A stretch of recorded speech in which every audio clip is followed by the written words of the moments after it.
remember, they are highly, the insurance for these guys. As a banker, you also have to pay for the Jubilee insurance. There's other covers that you have to do. So these guys are paying 2.5, yeah, NHIF, NSSF around there, something there. There is the house allowance, which is now 3% from employer and employee. Definitely the employer will take it back to the employee. So you find that at the end of the day, there's going to be a person is only going to take home around 50%. So this thing is not going to discourage people, even from yes, Wakenya mjambo.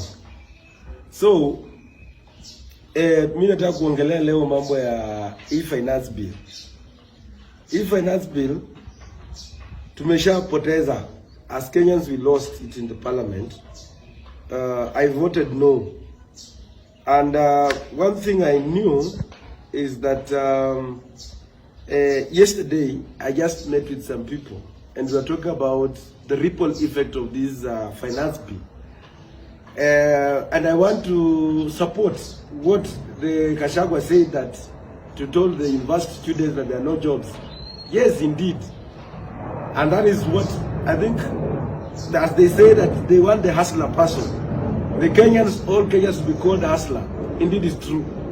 Because yesterday, there was what you call the CBA, collective bargaining agreement with the Bankers Association, with Kenya, with the bankers, and that is the employees of the banks and the owners of the banks.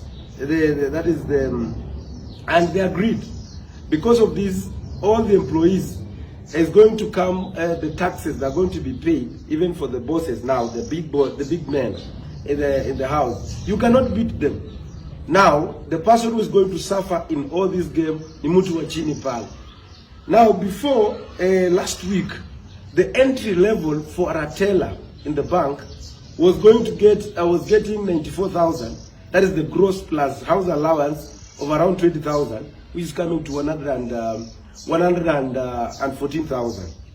But now, after this, the finance bill that has come in, they have agreed that now the entry level of a degree holder will be 50,000 shillings.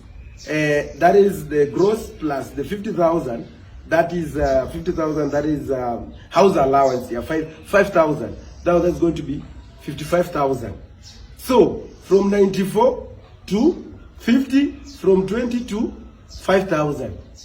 Now again they have realized that because the big men are going to pay above 500, we are going to pay 35% plus the NHIF 2.5. Remember, they are highly the insurance for these guys. As a banker, you also have to pay for the Jubilee insurance. There's other covers that you have to do. So these guys are paying 2.5. Yeah, NHIF, NSSF around there, something there. There is the house allowance, which is now 3% from employer and employee. Definitely the employer will take it back to the employee. So you find that at the end of the day, there's going to be a person who's only going to take home around 50%. So this thing is not going to discourage people even from working, because now somebody will say, why do I have to work and all the money that I'm going to work for the government? So at the end of the day, people will opt and say, better I go and do what? Do business than going to work. So this finance bill, as we speak right now, it is going, and again, the banks, they are going to go, and other institutions, they are going to go on the digital platform. Because with the digital platform, they're not going to pay for NHIF, they're not going to pay for NSSF, they're not going to pay for the house allowance, they're not going to pay for 35%. So at the end of the day, you are going to affect people with jobs. Their jobs opportunities are going to be lost drastically. And again, they're not going to employ many people. There are going some banks which were employing every year maybe 2,000. And banks were expanding, but now it's going to slow down. So you might think that you're going to collect more money, but you're going to collect lesser revenue. And already it has started. So as Kenyans, the bill has gone through. But now we must now start having a conversation on the ripple effect, or the ripple effect of this finance bill.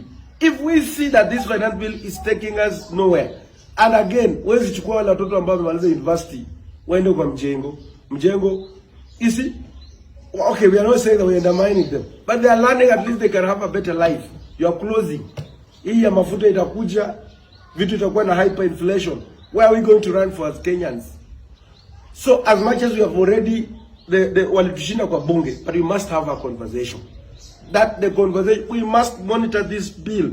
Starting July, we must monitor this thing. And I see revolution will definitely come in Kenya if president is not going to be keen by just being by a man of himself, being self-advised and everything. He must now consider he issue a house allowance. It was not necessary for now, as the economy is trying to recover. And why again, when you are saying that living within your means, you are bringing 50 CAS. What are you saying about the living within your means? So hii ni kama ni kukejeli kwa Kenya. So let us prioritize. Let us not overtax. We don't want Kenya to go the Ghana way. Let Kenya be the best place to live. I don't punish Kenyans. Ilipita wale tushinda, lakini now we'll go back to the Kenyans.